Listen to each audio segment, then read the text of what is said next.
Hello दोस्तों, हमारे channel में आपका स्वागत है। आप अगर हमारे चैनल में नए हैं तो लाइक सब्सक्राइब शेयर जरूर करें, धन्यवाद। एक बार भगवान शंकर ने माता पार्वती के साथ द्यूत जुआ खेलने की अभिलाषा प्रकट की। खेल में भगवान शंकर अपना सब कुछ हार गए। हारने के बाद भोलेनाथ अपनी लीला को रचते हुए पत्तों के वस्त्र पहनकर गंगा के तट पर चले गए।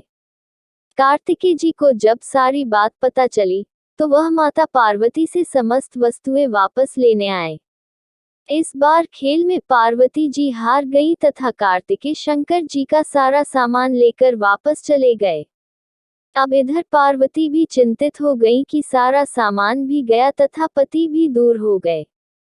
पार्वती जी ने अपनी व्यथा अपने प्रिय पुत्र गणेश को बताई तो मात्र भक्त गणेश जी स्वयं खेल खेलने शंकर भगवान के पास पहुंचे। गणेश जी जीत गए तथा लौटकर अपनी जीत का समाचार माता को सुनाया। इस पर पार्वती बोली कि उन्हें अपने पिता को साथ लेकर आना चाहिए था। गणेश जी फिर भोलेनाथ की खोज करने निकल पड़े। भोलेनाथ से उनकी भेंट हरिद्वार में हुई। उस समय भोलेनाथ भगवान विष्णु व कार्तिकेय के साथ भ्रमण कर रहे थे। पार्वती से नाराज भोलेनाथ ने लौटने से मना कर दिया। भोलेनाथ के भक्त रावण ने गणेश जी के वाहन मूषक को बिल्ली का रूप धारण करके डरा दिया। मूषक गणेश जी को छोड़कर भाग गए। इधर भगवान विष्णु ने भोलेनाथ की इच्छा से पासा का रूप धारण कर लिया था।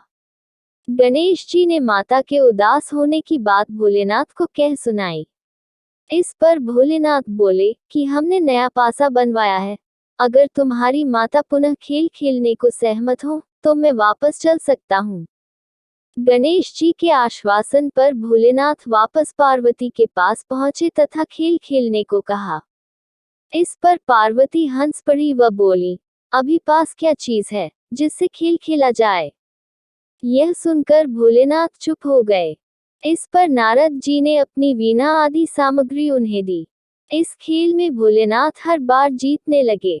एक दो पासे फेंकने के बाद गणेश जी समझ गए तथा उन्होंने भगवान विष्णु के पासा रूप धारण करने का रहस्य माता पार्वती को बता दिया। सारी बात सुनकर पार्वती जी को क्रोध आ गया। रावण ने माता को समझाने का प्रयास किया, पर उनका क्रोध शांत नहीं हुआ तथा क्रोधवश उन्होंने भोलेनाथ को श्राप दे दिया कि गंगा की धारा का बोझ उनके सिर पर रहेगा। नारद जी को कभी एक स्थान पर न टिकने का अभिशाप मिला। भगवान विष्णु को श्राप दिया कि यही रावण तुम्हारा शत्रु होगा तथा रावण को श्राप दिया कि विष्णु ही तुम्हारा विनाश करेंगे।